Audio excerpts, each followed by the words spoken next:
Good evening, everybody.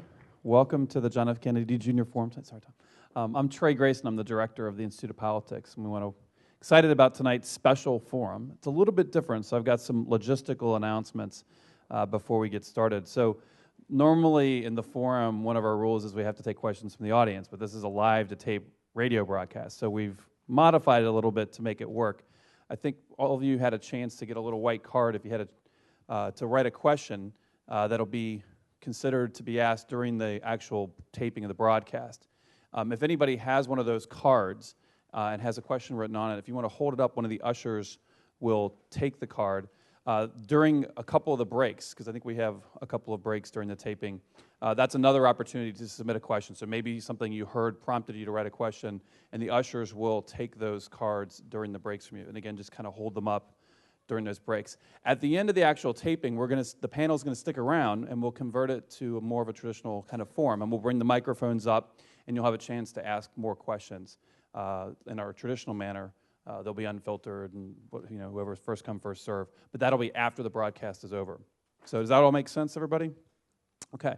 Also, we're really excited that tonight is this forum's put together in large part with the help of the Ash Center. It's the 10th anniversary of their, the Challenges to Democracy Public Dialogue series. And so Archon Fung, who was with the Ash Center, is a professor here at the Kennedy School, is going to introduce the folks on stage and get the thing started. So please join me in welcoming Archon. Thanks, Trey. This year is the 150th anniversary of Lincoln's address at Gettysburg. Lincoln ended that address with the exhortation that we here highly resolve that this nation, under God, shall have a new birth of freedom, that government of the people, by the people, and for the people shall not perish from this earth. Many developments right now, not least the shutdown of our federal government, the historical low approval ratings of our political institutions. Right now, I'm told an open wound is more popular than Congress. And the complete disengagement of large parts of our populace indicate that the democratic character of our system is once again in jeopardy. More humbly, this is also the 10th anniversary of the founding of the Ash Center on Democratic Governance and Innovation at the Harvard Kennedy School. We at the Ash Center devote ourselves to understanding the problems of democracy all around the world and exploring ways to solve those problems. We thought it fitting that on the 10th anniversary of the Ash Center, we have a series exploring the most important challenges to American democracy and what we as citizens might do to address those challenges. In a series of lectures, films, cultural events, workshops, online activities, and radio programs, we will address themes such as immigration, threats to the principle of one person, one vote, business power, political polarization, the decline of popular movements, and other themes. We begin our series tonight with an exploration of surely what is one of the greatest threats to our democracy right now, social and economic inequality. To prepare yourselves for this discussion, I'd like you to consider thoughts from two very gifted students of the subject. In 1762, Jean-Jacques Rousseau wrote in The Social Contract that democracy can only exist in a society where no one is so rich as to be able to buy another, and no one is so poor as to have to sell himself. And so think about whether the levels of inequality in America right now exceed Rousseau's limits. Later on, in the early part of the 20th century, Justice Louis Brandeis said that we can either have democracy in this country or we can have great concentration of wealth in the hands of a few, but we cannot have both. As you're about to hear in a minute, we certainly have great concentration of wealth in this country, and the question is, do we have democracy any longer? Now, it's natural to think of the business of the Kennedy School as improving government for the people rather than government of the people or by the people. But our intention in this series is to engage not just scholars of policy or policy makers, but Americans from all walks of life so that each of us may better reckon the state of our democracy and work to improve it. We will seek to make the best thinking and the convening power of the Kennedy School available to a broader public in Boston and beyond. In this series, therefore, we will partner with a range of other media and cultural organizations, such as the American Repertory Theater and the Harvard Film Archive. I'm delighted that tonight we're able to join forces with one of the premier institutions of the contemporary American public sphere, the On Point program of WBUR and National Public Radio.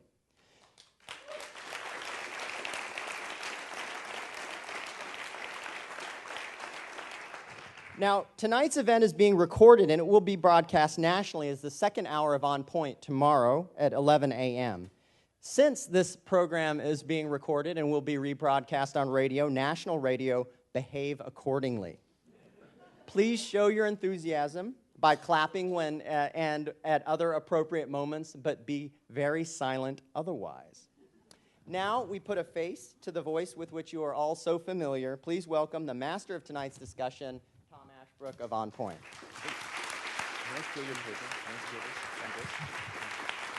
Thank you very much. Thank you. It's great to be here. You know, we do 10 shows a week, 52 weeks a year, and so I am always accumulating material for the show. Those quotes from Rousseau, that quote from Rousseau I'm grabbing right now. You wonder how we do it? This is how it works. It is so great to be here, and with such a wonderful panel, which I'll introduce to you in a moment, though many of you probably know them very well already, but they're really terrific. I really respect the Ash Center for working on this. This is a subject near and dear to our heart at On Point. We've talked a lot about inequality, not because we insist on equality with a capital E in any absolute sense, but there surely, as Justice Brandeis suggested, is a level of inequality at which things get dicey. I think there's a widespread feeling that we are there. We're going to have a show with you and in front of you and with your support here this evening. So I want to talk, if I may, about a little bit of the sort of procedure of this. This will go on the air tomorrow, different times locally here at 11 and again at 7 tomorrow night, but at different times around the country. In order to make it possible for my wonderful staff, Eileen and Karen and James, to get this on the air tomorrow, and Sam, my producer who's sitting right here, we need to record it this evening exactly to our time format so they can drop it right into the slots and it will go out over NPR tomorrow. So you will see and feel me exerting the absolute discipline of the clock, which is here. We will have 3 segments, as we always do, with the little breaks on air, so that they can drop in and have the things in between. Tomorrow, unfortunately, there's still fundraising going on, so God help us. Sorry about that. But Mama's got to buy shoes for baby. So you will feel me sort of pushing toward that clock. This does require, if you be good enough, a little participation from you, because our audience around the country will hear immediately that we're in a different space. To make sense of that space, they need to understand that there's an audience here. I know this is an esteemed audience of academics, but if you can make a little noise when we come on the air, the whole thing will make semiotic sense to our audience around the country. It won't just sound like we suddenly got dropped in a fish tank and what's going on. So in just a minute, we're all going to put on our headphones and get that very radio thing going on.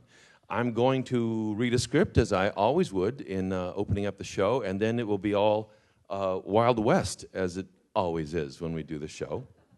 And if you'd be so kind, when I say to our audience here in the hall and listeners around the country, welcome to On Point, if you would be kind enough to applaud, even enthusiastically, this would just be awesome. So, with that little preamble, are we all ready to go? And absolute silence is not required. You can. But on the other hand, if you get rowdy, I will be stern with you. All right, good to go? Okay, we can.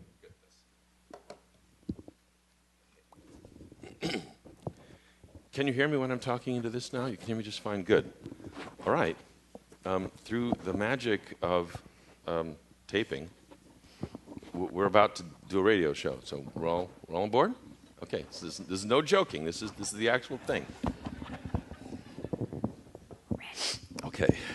I got the sniffles. That's a broadcaster's nightmare. Okay. Oh, and let me be sure I've got my little Brandeis and Rousseau lined up. Thank you so much for that.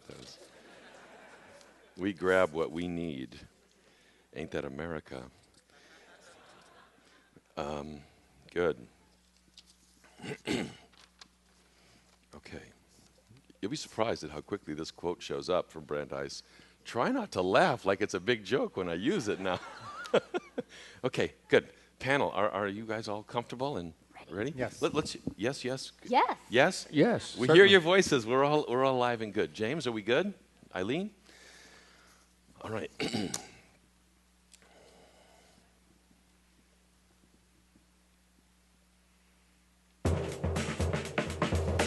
From WBUR Boston, I'm Tom Ashbrook, and this is a special edition of On Point before a live audience at the Harvard Kennedy School of Government in Cambridge, Massachusetts.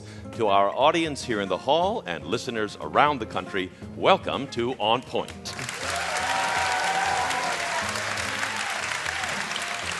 Thank you. Thank you very much.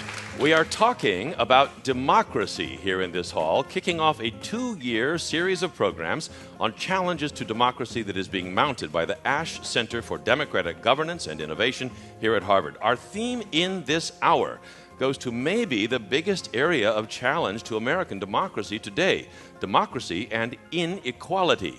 You might think there's a big challenge to democracy in Washington's shutdown right now. Fair enough. But there's a context. The world's oldest constitutional democracy, the United States, has become one of the developed world's most unequal nations. What does that mean for how our democracy functions or doesn't function? This hour on Point, democracy and inequality. We are recording this show before a live audience at the JFK Jr. Forum at the Harvard Kennedy School. We've invited questions from our audience here and from our listeners around the country, online, on Facebook, on Twitter, and they have poured in big questions about whether the fundamentals of democracy can be preserved in a country where the gulf between rich and poor is so wide, whether extreme inequality and democracy are fundamentally at odds, and if they are, how do we move forward? So we are loaded for bear here. Let's go. We've got 3 big thinkers on the issue with me here on the stage.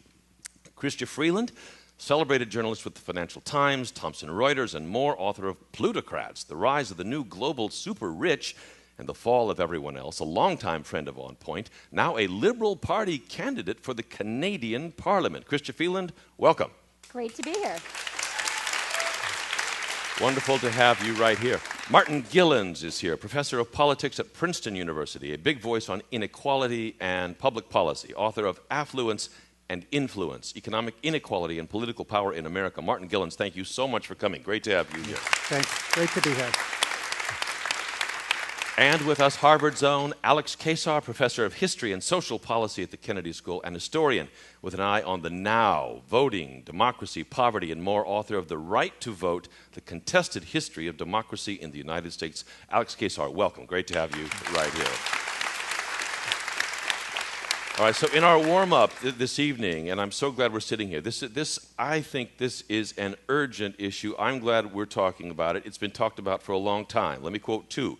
1762, Jean-Jacques Rousseau wrote in The Social Contract that democracy can only exist in a society in which no one is so rich as to be able to buy another, and no one is so poor so as to have to sell himself. And bring it right here to this country, Justice Louis Brandeis, famously, many of us familiar with this, said, we can either have democracy in this country or we can have great wealth concentrated in the hands of a few, but we cannot have both. Martin Gilens, are we getting close with everything we're hearing about inequality to the point at which we cannot have both? I think we have reached to that point. Democracy is not a yes or no kind of characteristic. It's a continuum, and we have a degree of democracy that in regard to the responsiveness of public policy to the preferences of the public, a core feature of what it means to be democratic, that has declined over time as inequality has grown. And because of this very rise we're seeing, this latest report that came out was 10% of Americans took more than half of the country's total income last year, 1% way up there, sort of up at historic highs as well, because of exactly that kind of number?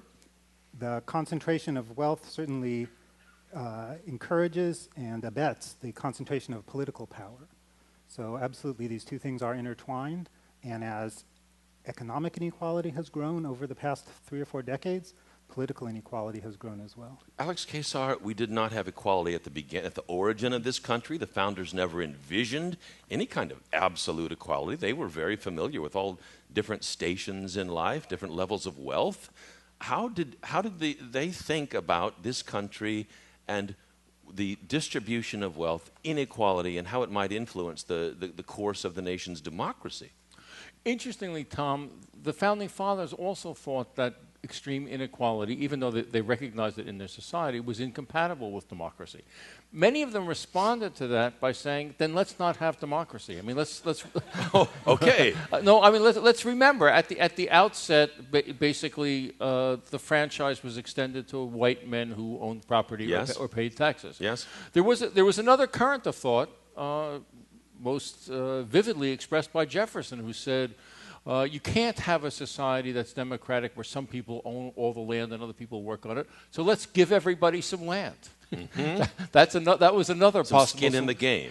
Right, and also then people would not be powerless and could not be unduly influenced by others. So I think that this problem has been recognized since the outset, but I also think that the problem has become extreme in terms of both the inequalities and the power wielded by economic power in the 20th century, that it's different in an agricultural society where most people, say in the northern states, own farms, and in a society like the modern United States. So, Chrystia, how do we begin to judge, as a society that's, especially in recent decades, very devoted to market forces, and in all of our history, really, but also in principle and in fact devoted to democracy? How do we judge when we're approaching or at a line that's just too much inequality? How do you know when to say, wait, time out, our democracy is being derailed by too much inequality? How do we discern that?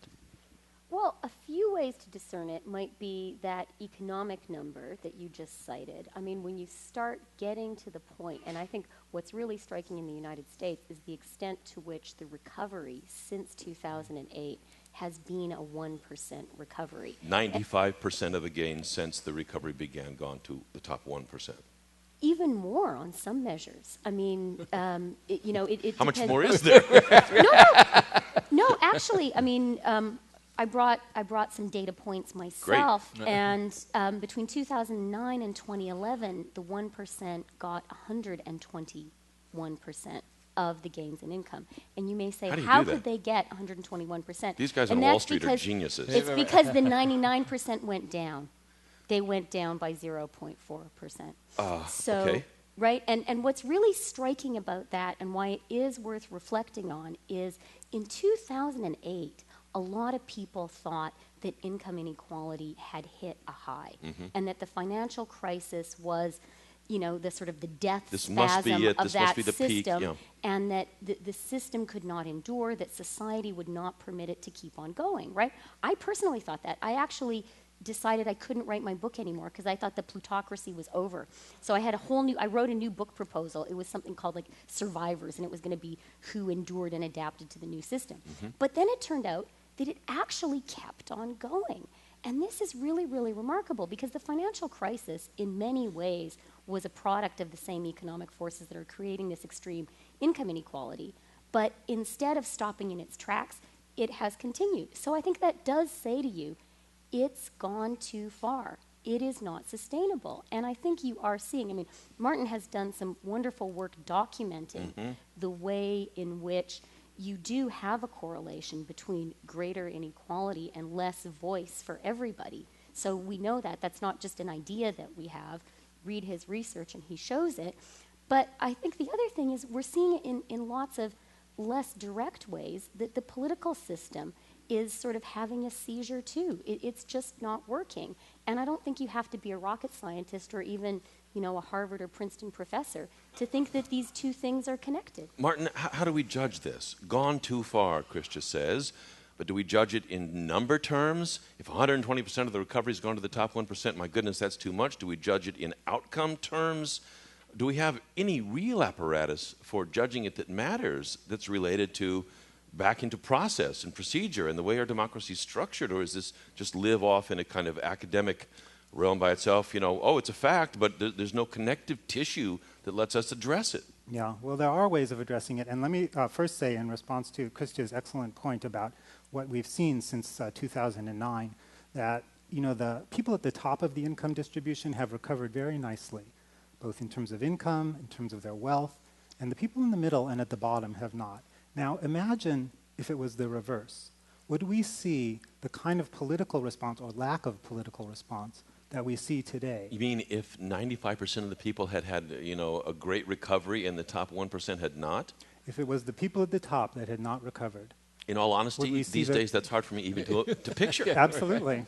But I mean, But really, we I'm would see stretching. a political response of the sort that we saw in 2007, 2008. You mean, I see. It would be a disaster, it would be an emergency, we would need intervention, save the banks. Democrats and Republicans would come together as they did at that point. Huge amounts of government resources would be directed at the problem because it was a problem that affected the affluent. So if we're not seeing that kind of intervention, Alex, is that the evidence that inequality has taken our democracy out of engagement with the people, the majority of the people? Let me give a slightly sideways answer to that, because I think in the 20th century United States, we've sort of accepted the coexistence of two kinds of institutions, a set of economic institutions where there would be great inequality. But the notion was that the political system, democracy, is a counterweight to that. One person, one vote, everybody's vote counts. Now, it seems to me that the danger of inequality and the point at which you recognize that inequality has gone too far is when those inequalities in the economic system are being replicated in the political system, and the wealthy are able to force that replication onto electoral institutions. We've got a lot on the table. We've got a lot to look at. We're talking about democracy and inequality, the first of a big series of investigations sponsored by the Ash Center at Harvard's Kennedy School of Government.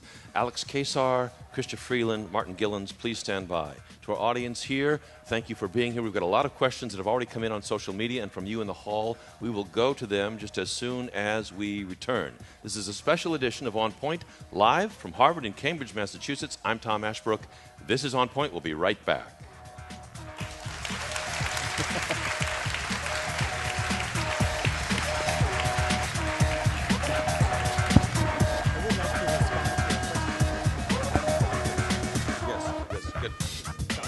Other things.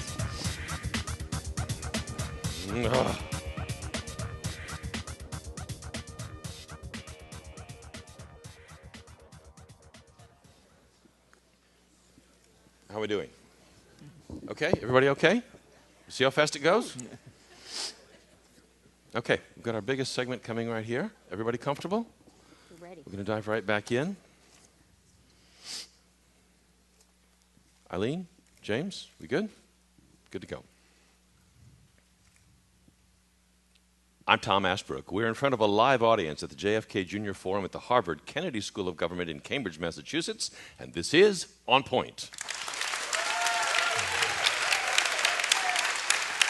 We are talking about democracy and inequality. We have plenty of inequality. Do we have enough democracy these days in the face of all that inequality? With me on a terrific panel here, Chrystia Freeland. She is a longtime journalist, now Liberal Party candidate for the Canadian Parliament. She's moved from the realm of looking at this, jumping right into it in Canada, author of Plutocrats. We'll ask her about them. Martin Gilens is with us, professor of politics at Princeton University, author of Affluence and Influence. Alex Keyssar is here, professor of history and social policy at Harvard's Kennedy School, author of The Right to Vote.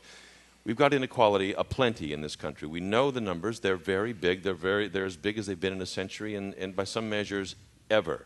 But we also have one person, one vote. So isn't that supposed to be the antidote, Martin? And if it's not working, why not? I mean, you can have all the money you want, but the idea is you still just got one vote, so we're okay, right? Or not? Elections work, but not as well as they need to. So the research in my book, Affluence and Influence, looks at how government policymakers respond to what the preferences of the public are, what kinds of policies the public endorses. And what I found is that looking over a period of many decades, from the 1960s on, that policy at the federal level reflects the preferences of affluent Americans, but not those of the middle class or the poor when those preferences diverge. Now, you asked about elections. That is a general trend that the richer you are, the more influence you have over government policy, but there's variation, and one of the things that influences that variation is elections. So I found that in years leading up to presidential elections, that policy more closely reflects the preferences of the public and more equally reflects the preferences of low and high income Americans. Now, that's because not the antennae are out, because the sensitivity is high, because the popular vote is very important in that year. Politicians need money, but they need votes as well. That's right. And they respond to the public when they need to. And then when elections are over, we see policy reverting to much more closely following the preferences of the affluent and of the parties, irrespective of what any member of the public wants. Is your research entirely up to date on that? I mean, after all, in the last electoral round, in the primary season, we saw, at least in one case, one very rich individual supporting one very prominent candidate who didn't end up doing very well, Newt Gingrich, but it was one pot of gold that was driving him through the political system. Does that change the kind of findings that you've discovered? For the most part, no. I mean, it's true you can't necessarily buy elections, and plenty of people have tried and failed. And we saw that in many cases in the last few election cycles. Nevertheless, in order to be a viable candidate in the first place, you need money. And that money comes virtually exclusively from affluent individuals and interest groups. And so while the person with the most money may not win, the person with no money has no chance. Alex, we're so deep into this at this point that I can well imagine Americans saying, you know, surely money has always bought influence in this country. What's new under the sun here? And those persons would be largely right. I mean, the famous quote from Mark Hanna, the campaign manager of Theodore Roosevelt and creator of the modern Republican Party, who said that there's two important things in politics. The first is money, and I can't remember what the second is. And we're talking more than a century ago. Right, that's more than a century ago. I think that part of what we're seeing at this particular moment is a fairly aggressive use on the part of some of the elites of this country to increase their own power beyond where it already is. For example, by changing the campaign finance laws and the restrictions which were supposed to regulate and minimize this. And at the same time, making it increasingly difficult for some segments of the working classes and the poor to actually cast their ballots with one person, one vote. I mean, the voter ID laws, which are, in my informed opinion, preposterous, and cutting back on Sunday voting in some states. All of this is aimed at reducing the participation. Interestingly, the participation of people whose participation rates in the last 34 years is not that high anyway. Is that driven by the wealthy? Is that some rich guy cackling in a room somewhere in front of a fire? They won't vote. I'll make it too hard. Is it really driven by Well, I don't think wealth? they cackle, but are you sure? But for example, a lot of these voter ID laws are actually based on a template created by the American Legislative Exchange Council, which is a conservative group and think tank that is in fact funded by wealthy conservatives. Okay. And this outfit has written the draft law and sent it out to various states, and they have modified it for local purposes. So, one shouldn't be too conspiratorial, but it's not an accident that these voter ID laws and similar laws have cropped up in 32 states simultaneously. Chrystia, you've written the book, Plutocrats. I mean, you've hung out, you've been on the jets, you've been at the polo matches. No polo matches. Okay, no polo matches. But I mean, you've spent time.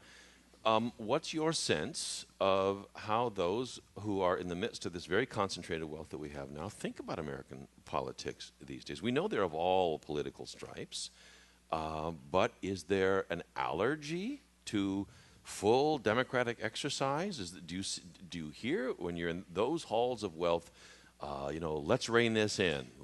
Let's be sure our lobbyists have control of this.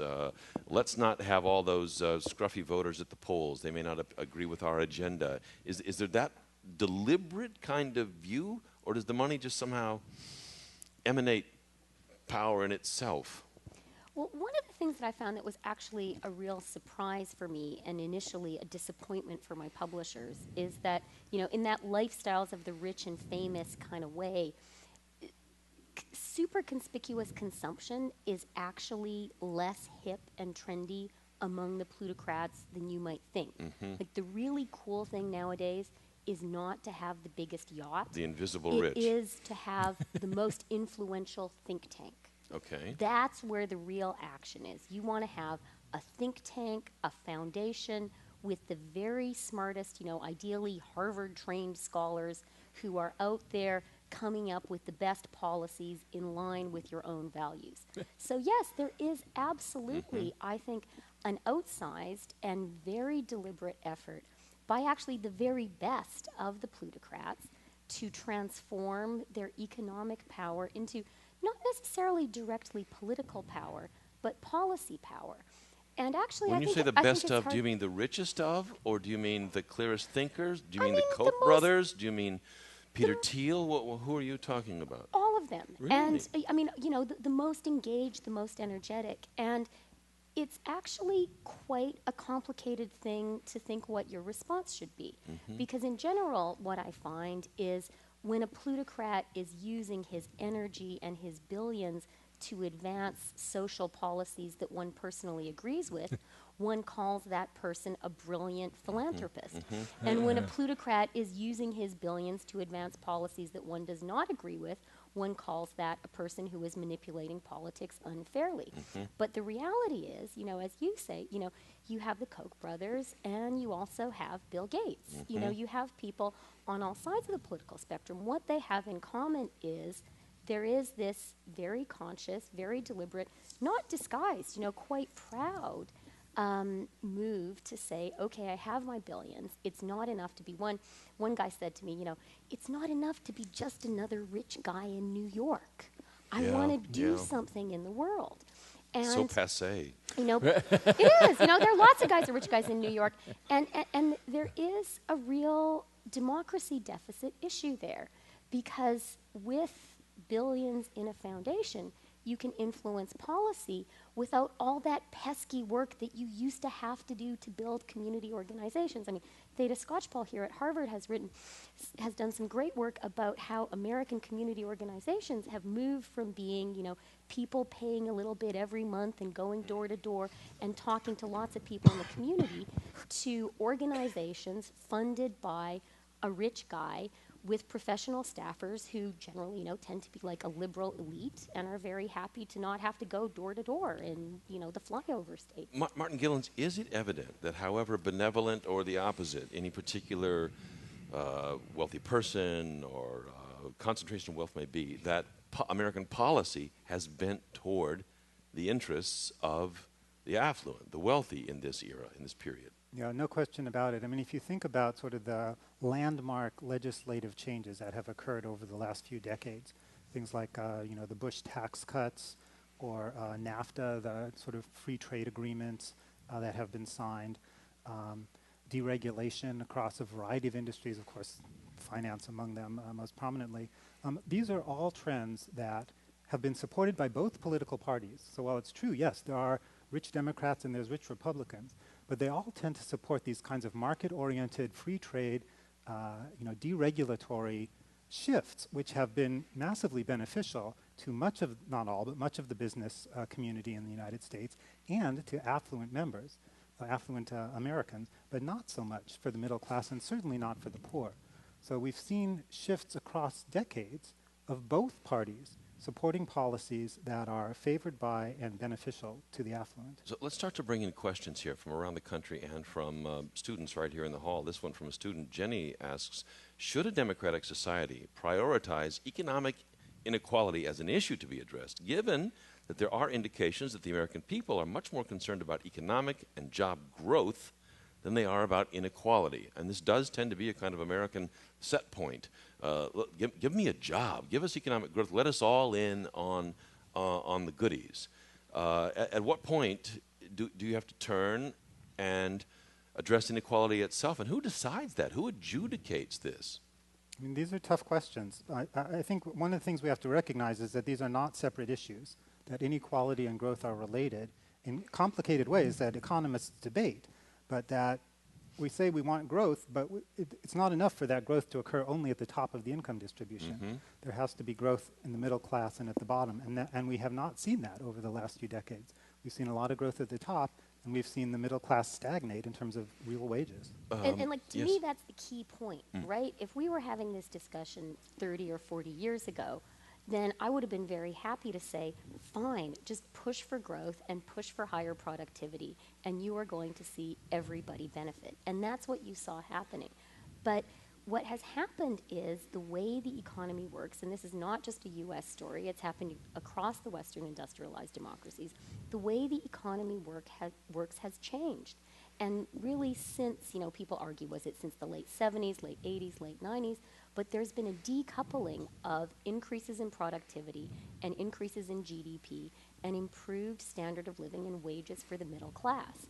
And that, to me, is the real political, the most urgent political and economic question. You've had growth across the Western industrialized democracies, but for the past 30 years, the middle class has been treading water.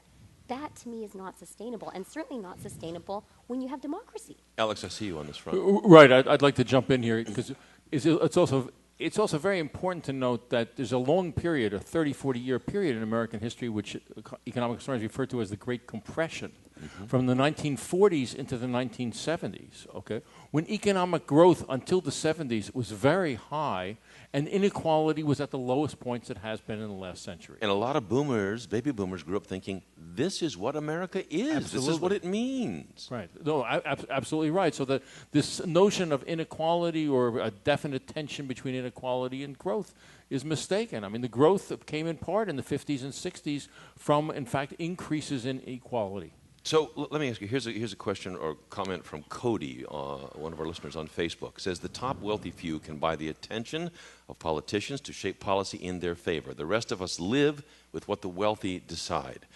Now that's really boiling it down.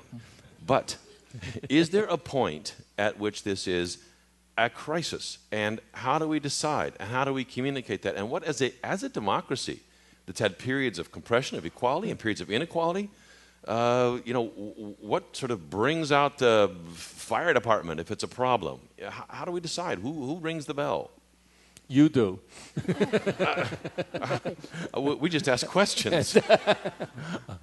We don't know the answer. I mean, I think we've had a financial crisis. We've had one, and that didn't seem to ring the bell loudly enough. The public didn't say, holy smokes, enough already, enough with that. Where's our FDR? Right. They didn't say that. And the electoral system worked as something of a counterweight, electing Obama, as president. I don't think there isn't an indicator that we can point to and say when things get to this number that, then we're in crisis. I think that will be determined by when enough people mobilize themselves and organize themselves and really just say, we've had enough. I mean, to my mind, it will be and is being accelerated by the inability of a lot of people to use conventional democratic means in order to combat this excessive influence. Martin Gilens, what would you say? I mean, you have the ear of the country as well as the hall.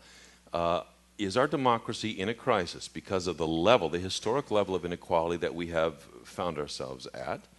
Is it? And if so, what are the indicators that you would lay out to a populace to say, heads up, it's time for something to be done? Well, we are certainly in a crisis. I mean, we're recording this show while our federal government is shut down. And there's been gunfire on Capitol Hill. These are not good reports. But that aspect of the crisis is a function of many things and not just of inequality. I think Alex is right that it's a gradual thing, and it's there's this metaphor of the frog in the water, and it gets hotter and hotter. Mm-hmm. And boil the frog. I've heard this isn't really true, but the frog for never the frog's knows is sake, being I hope boiled. it's not. At any rate, there's a little bit of a feeling like that. It's like, when will it be enough? When will people reach that point? And I do think that the notion that you're the one to ring the bell, that there's some truth in that. It's that the media and political elites of all stripes, not just talking about politicians in Washington, it will take that kind of leadership to bring together the, I think, widespread dissatisfaction that exists and mobilize it politically.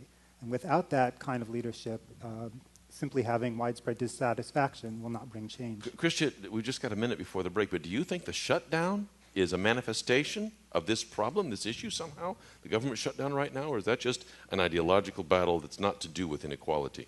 I think it's definitely connected. I think the extreme polarization you're seeing in U.S. politics, I think especially, on the right, that extreme Tea Party populism, that's exactly what you've seen, and you've seen it in other societies. But a lot of those Tea Party people are by no means billionaires.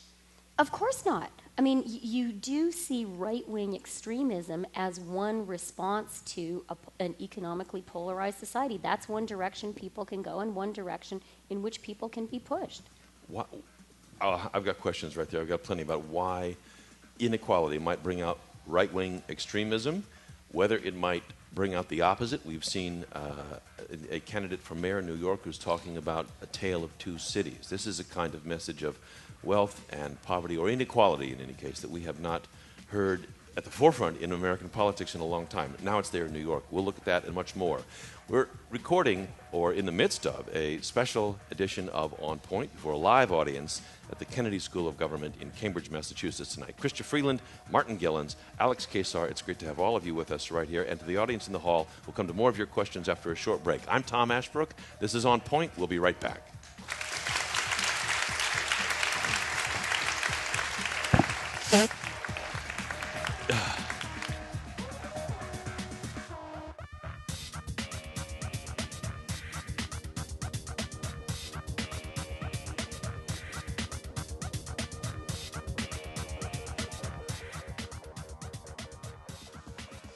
Good. I have no mute button and no invisibility, so you have to bear with my honking in the bandana. Thank you. Good. Comfortable? Good? Ready to go? I think we'll dive right back in. Eileen, good? 1 second, 1 second. I'm Tom Ashbrook. We are in front of a live audience at the JFK Jr. Forum at the Harvard Kennedy School of Government in Cambridge, Massachusetts. We're talking about democracy and inequality, and this is On Point.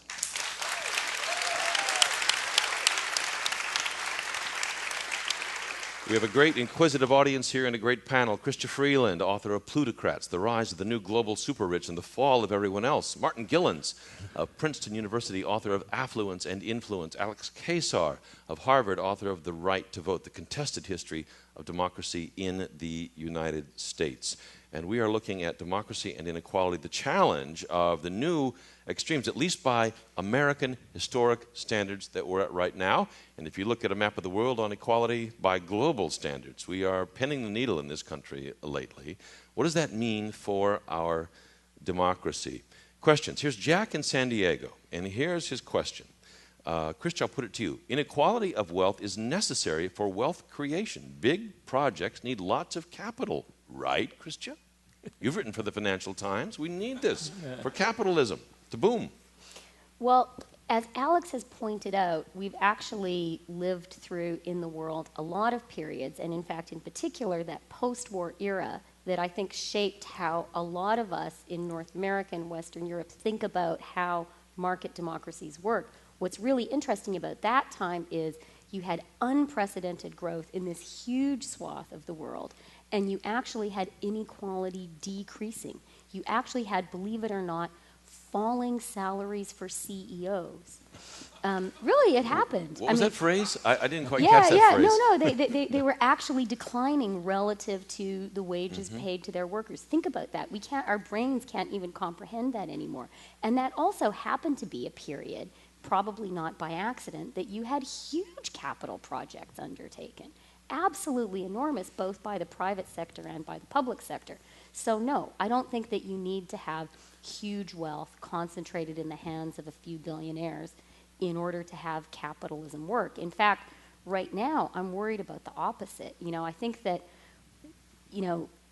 in the Western world, there's a real risk of getting to the point where if consumers are too squeezed, they are not going to have the spending power to keep the economy going. And one popular explanation of, well, not popular, a smart explanation of why the credit bubble happened was that was a way that the sort of political economy worked to mask stagnating incomes. And you had both Democrats and Republicans not wanting to make a big political shift, but saying, oh, okay, let's pump some consumer credit towards the middle class. They'll feel good, they'll spend money, the economy will be booming. A couple of observations from our listeners. Nick writes, inequality is so intertwined with our democracy, it's hard to tell the difference. And then it's been that way since the founding. I imagine it will continue that way. There's a kind of instinct among Americans not to protest inequality too much, at least lately. You'll tell us about history. And then Ogden goes way back Ogden says, according to Aristotle, one either limits inequality or one limits democracy. Ogden writes, Aristotle proposed limiting inequality. Madison J. et al. Proposed limiting democracy. A limited democracy, one of unequal shares in the society, is the root of our problems. We'll see if anyone can deny their own privileges to admit the truth. I mean, we don't have a perfect version of either. We don't have perfect inequality or equality. We don't have perfect democracy. But how do we begin, if our history is any guide, to recognize a moment like this and turn back toward some more sustainable equilibrium?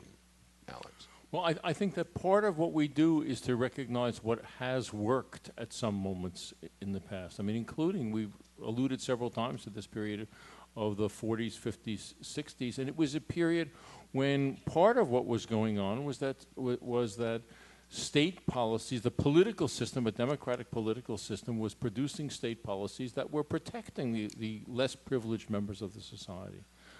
And I think we can look back at that period, because in addition to getting growth and narrowing of inequality, this was also the period when we got Social Security, Medicare, and a number of other things which are basically protective of the masses of people. I think that the tension between inequality and democracy is there. It isn't going to go away.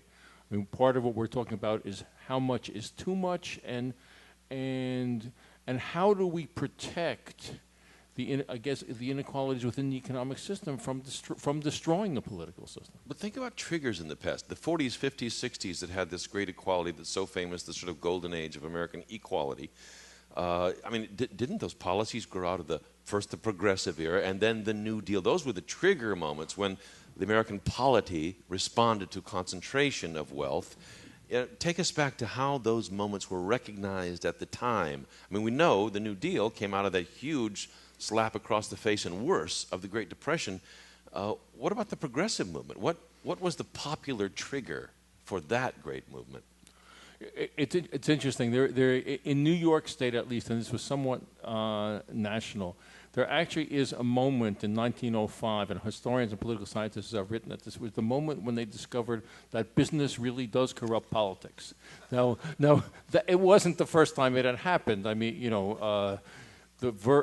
the use of the word railroad as a verb to railroad something comes in the 1870s and the 1880s, referring to the power of railroad corporations. Railroad money. Right, railroad. But I think the trigger is a combination of recurrent depressions and this recognition that corporate money, unless stopped, and the money of the wealth will really profoundly corrupt our politics, and that leads to some changes. That leads to pressure to have the direct election of senators, for example, rather than to have senators chosen by state legislatures, and it leads to a banning of corporate money in politics, a ban which remained in place until quite recently. But we have the sense today, Martin Gilens, that there's a kind of muted quality to this sort of public discourse because the power of money influence in politics is so large that it steps on these ideas, on these thoughts, on these impulses, and they don't mount. I think that's true, and I think part of it has to do with what we were talking about earlier in terms of like who will provide the leadership, who will provide the organizational impetus to shift from simply a sort of broad dissatisfaction into something mobilized. And unions have traditionally played that role in this country, as in most Western countries. What do they represent now? 7% of American workers? So absolutely. I mean, 6%, something down there? I mean, that's pretty small. Are they in a position to do that now? I think they're not. And I think that's part of why we don't see the same kinds of responses today that we might have seen in an earlier era under similar conditions. Well, Chrystia, where are the governing influences here? I mean, for a long time it was maybe the Cold War. I mean, even the people at the top felt like we had to have a showcase democracy, economy of some kind that we could brag on to the world and say this is the way to go. That pressure is off, or maybe it's not. Here's China with an alternate view saying, I mean, they're going to be at this big Asian conference where I guess President Obama will not. Will they not be sort of pointing across the Pacific to the United States in all of its disarray and saying, you want to go down that democratic road? Is there pressure from that dynamic now or not? Well, I think that's an excellent point. And actually, I had written down here as Alex was talking Bolshevik Revolution, because I think that's something that we tend to forget when we think about what actually, with hindsight, was this really magnificent response of Western capitalism to all the strains and inequalities of the Industrial Revolution. Like when you think back, that was the previous real peak of inequality. The rich guys had a huge amount of power. We didn't yet have the idea of mass democracy. And actually, they decided to share. And they decided to share in most of the Western industrialized world, in Canada, in the United States, in Western Europe, build up these great social institutions, actually allow inequality to shrink. And it's sort of amazing that sort of generosity and long-sightedness. When you read some of the debates from the 20s and 30s, part of what was going on was looking east and seeing what had happened to their brethren in Russia who had not chosen to share. And that was total confiscation and actual, real fully fledged communism. And so I think that existence of an alternative that really scared the capitalist class and also offered to people who were radical on the left an idea that there was a different way you could live was quite energizing. Something that I think is difficult for everybody today is, sure, Beijing and Shanghai right now might be laughing at the United States and saying, your democracy doesn't really work. Shut down, ha-ha. But I don't think that there are too many people in the United States who think, gee, I really want to be governed in the way the Chinese are governed. Gee, that's a really effective, wonderful, give us some of that. appealing way to live. And that's a difference. There was a time when a lot of people felt, if not fully blown communism, certainly socialism was a real and effective way to run an economy. I think part of our problem is we sort of see that inequality is rising. We see that that's a huge problem. We see the middle class is stagnating. But I think we don't yet have a clear set of economic solutions. How do you stop? You don't want to stop the technology revolution. You don't want to stop which produces a lot of fortunes. You don't want to stop globalization. And they don't just produce fortunes. They're hollowing out the middle class. And yet, they're basically good. So how do you rein these things in? But you don't want to rein in technological advancement. Right. How do you have a decent economy if you do? And I mean, Martin, I don't even see countervailing pressures globally. Globalization has created, in part, we're told, has created inequality in many countries. China's got plenty of inequality. Even Europe and even the Scandinavian countries, inequality has grown in recent years. Even Canada. Even Canada. Though Europe's social mobility at this point still higher than ours. I don't know about Canada's compared to Ours yours. is higher than yours, Canada's yes. higher. Oh, everybody's higher than ours. We just can't stand it. But it's true. But does that take the pressure off the American concentrations of wealth to look around and say we have to do better if there's concentration everywhere? Is this just a global situation now? Well, I think we have to recognize both the global forces that are impacting all of these societies and pushing things in a more unequal direction, and that different societies have responded very differently to those forces. Right? So in Western Europe, over the last 30 years, this period of considerable globalization, policies have shifted in a way to minimize the resulting inequalities, whereas in the United States, our social policies have gone in the opposite direction, with less progressive taxes and so on, so that we've ended up not just not fighting against these sort of global forces, but actually accelerating their impact. And so, we have to recognize that there's both sides to that coin, and that we do have choices, and that the political systems are important in shaping the kinds of policies that are adopted and therefore the impact on people's lives. Let's imagine an alternative universe where these things are not being driven further, but rather we had leadership in Washington that said, for the health of our democracy, our polity at large, we want to rein in the inequality a little bit. Yes, we'll still have plenty of rich people, but some of these extremes, let's bring them back. We don't want to crush the economy. We don't want to stop growth. What kind of policies, if there were politically possible, an open field, where we wanted to maintain a market system, economic growth, not opposed to plenty of inequality, just not so crazy extreme, what kind of policies might help rein that in, Alex? Well, I think the traditional policies, I think you would raise taxes in a progressive way.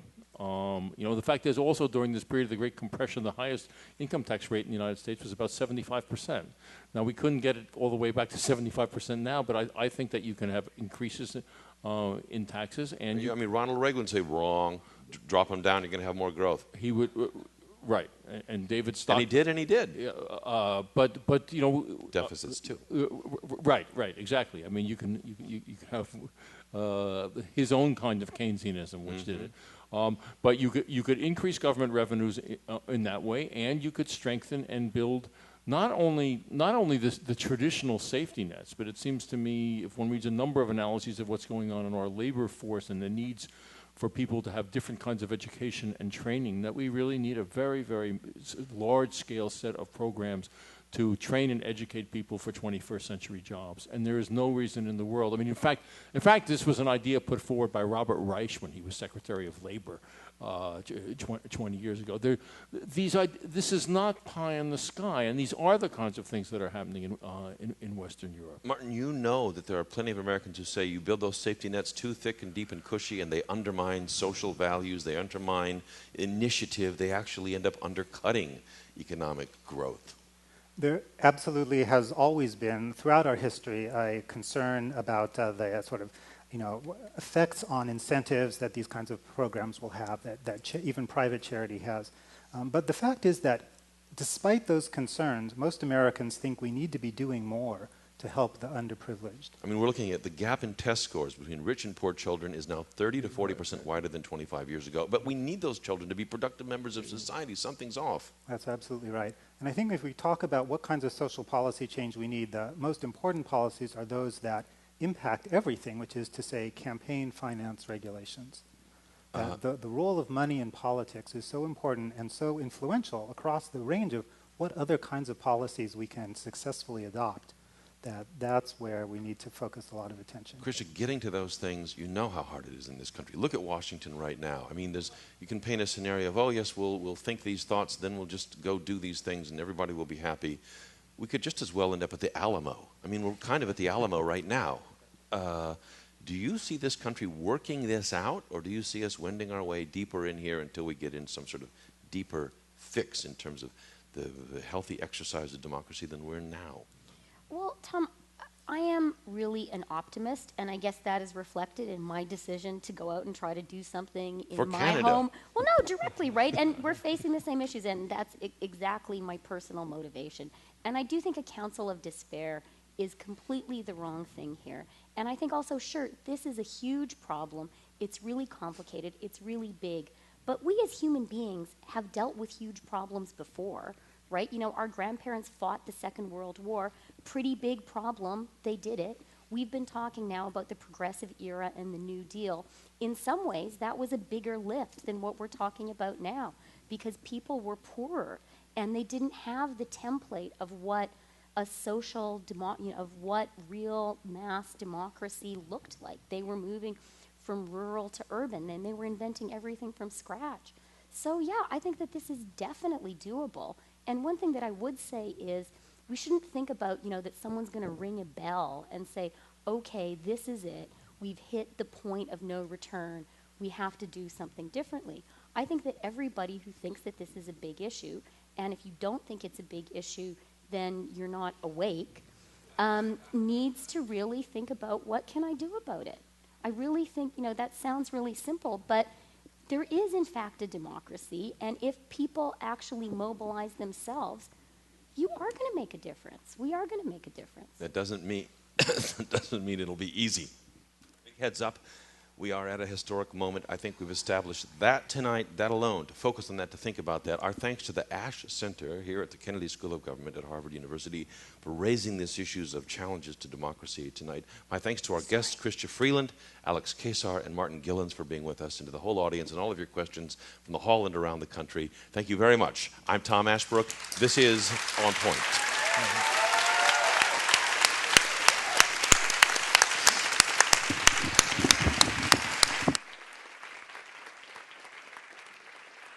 I have another mic. Is there a hand mic? I'll leave it on. What the heck?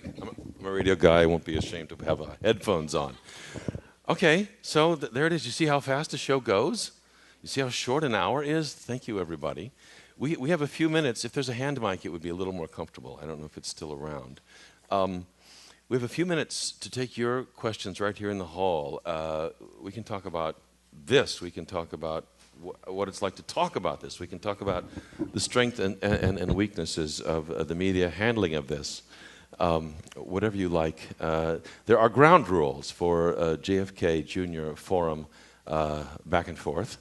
All questioners must identify themselves. All questioners must identify themselves. One brief question per person, no speeches, and questions end with a question mark. I don't even always do that, but you're required to. So let's go right here. All right, thank you. My name is Max Liebeskin. I'm a freshman here at Harvard College. And I have a question sort of about the policy debate that you were having about what's caused inequality. Clearly, the financial deregulation that happened in the 90s and that continued to happen during the Bush administration to some extent made it a lot easier for the rich to get richer.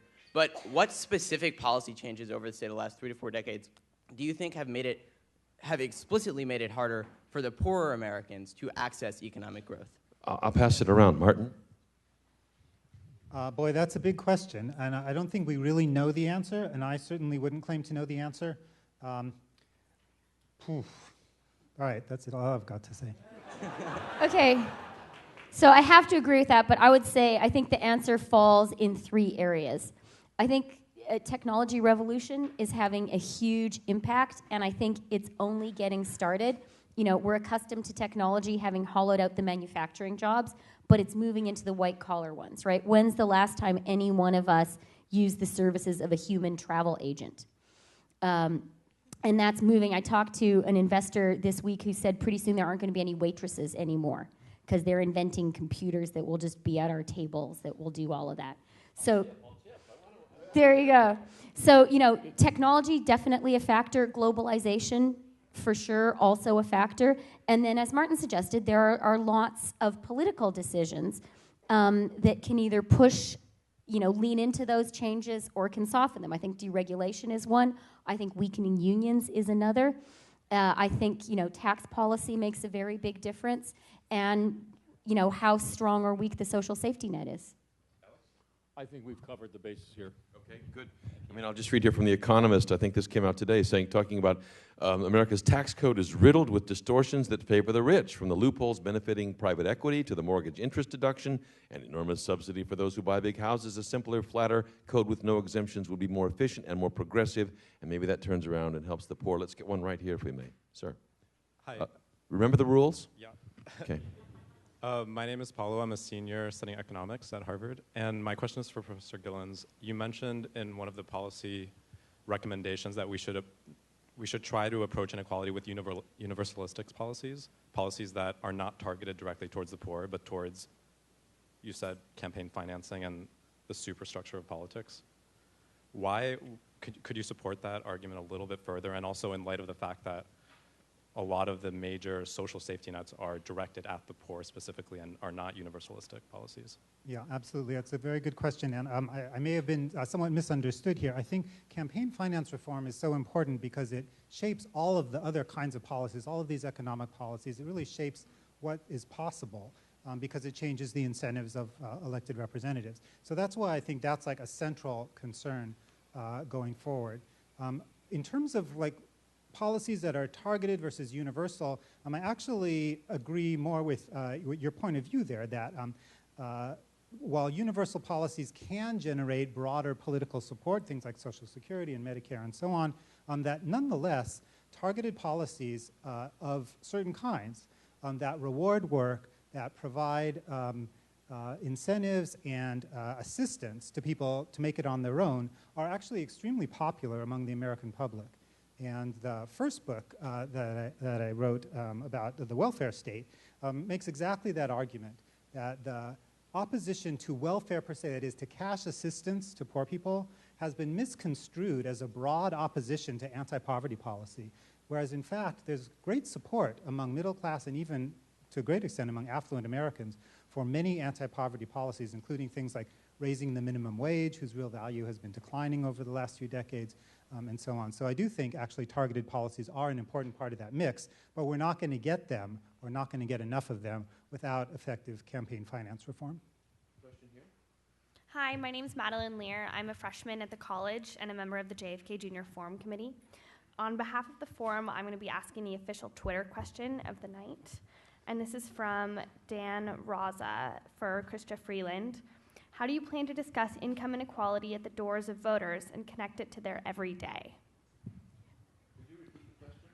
How do you plan to discuss income inequality at the doors of voters and connect it to their everyday? Yes, okay, well, I've actually been campaigning already, and I won my nomination a couple of weeks ago, so I've been doing it. Thank you. And it was a question I was asked a lot when I first decided to do this, because people, including my friends, said, you know, okay, like, it was an interesting book and all that, but will the voters of Toronto Centre actually care? And one of the real revelatory and kind of inspiring things that I've found, you know, and like, I'm an actual politician now. I knock on people's doors at 2 o'clock on a Sunday afternoon and say hello. Yeah, and people are very nice, much nicer than I would be. Like, they thank you for coming and they talk to you and stuff. There you go. But what I have found so far is people are so interested in this issue, even without me raising it, less so framed as inequality and more framed as a squeezed middle class. And what I've really found is that that's something that proactively most people I talk to are bringing up. And whether it is young people who have just graduated from university, have a degree, did all the right things, can't get a job, are still living with the parents of these people who have them now living in their basements and are not too thrilled about it. I've talked to a lot of people who say, it's not that I've lost my job, but I see that my friends are losing their jobs, or I'm being pushed from a job with full benefits into contract work, and I sort of feel like it's the thin edge of the wedge. And then I talk to a lot of people who would like to be a retired person, and they're not able to retire. And so I don't think that this is an academic, you know, this is a very academic setting in which to be talking about it. I think, and look, and the squeeze is not as profound in Canada as it is in the United States, but it's still, I would say, the #1 issue for most people I talk to. So it just comes right up. Thank you. Question here, please. We've just got time for a couple more. Great. Hi, I'm David Coletti. I am a freshman at Harvard College, and my question is for all of you, and it's, do any of you feel that America is moving more towards what Professor Levitsky at Harvard University states, a competitive authoritarianism or aristocracy, and where there are institutions of democracy, but there is an unfair playing field that favors the elite? Yes. At least one of us believes that. Yeah, I mean, I don't know about Steve Levitsky's competitive authoritarian. I don't, you know, that's not the issue for us. But certainly, what we're talking about is a profoundly unfair playing field, right? I mean, that's. You know, that really is what we're talking about. I mean, another, you know, one dimension, we've talked a little bit about the social mobility figures, and that now social mobility here is somewhere a little bit below Malaysia's. But it's also that there's this tremendous process of class replication going on. You know, if you are born into a family in the upper 10% of the income strata, the odds are overwhelming that that's where you will go yourself. And the same if you're born into the bottom quarter. That, you know, that is an unfair playing field, and that is very much where we've been, and it seems the field seems to be becoming more rather than less tilted, and that's, I think, what motivates a lot of our concern. You know, I wonder politically when this kind of language gets engaged here. There was a time that it was not very popular, but on the other hand, a lot of Americans who came to this country as immigrants, which is most of us, came to get away from exactly that kind of situation. I mean, my first came from Belfast in 1682 as an indentured servant. I doubt they were too fond of aristocrats. I have been in the serfs' quarters in Sweden, where my great-great-grandmother Hedda was the last child, who there was nothing left. She walked out. They were so small, I cannot stand upright by any means in those houses. In my family, at least, the the story of coming to this country to get away from aristocracy was a very strong and potent one. You could not mention the name of the King of Sweden for several generations in our house. Now, it's beloved, but I wonder when and how and if that might get that sort of old part of American life might get initiated or sparked again. That perspective on the world. Well, look at me. I think I've just run out our clock, and all of you nice people standing at the microphones. I'm sorry, but I'm getting the rapid sign. This has been great. Thank you for participating in the production, in effect, of our NPR show here tonight. You've been a wonderful audience. I'm sorry we can't get to everything, but the conversation, as we always say, will go on at onpointradio.org, and it will go on here through the Ash Center for the next 2 years. So I'm really grateful to all of you. I wish very good luck to the Ash Center. I think it's great that you're focusing on this. I hope it gets more and more and more concrete as you walk through these next 2 years, and that we all see blue skies ahead. Thank you very much for coming out tonight. Thank you. Thank you very much. Thank you.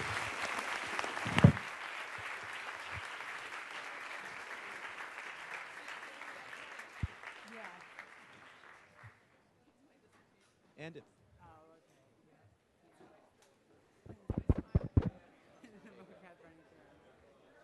if there are any undergraduates here, I'd like to invite undergraduates from Harvard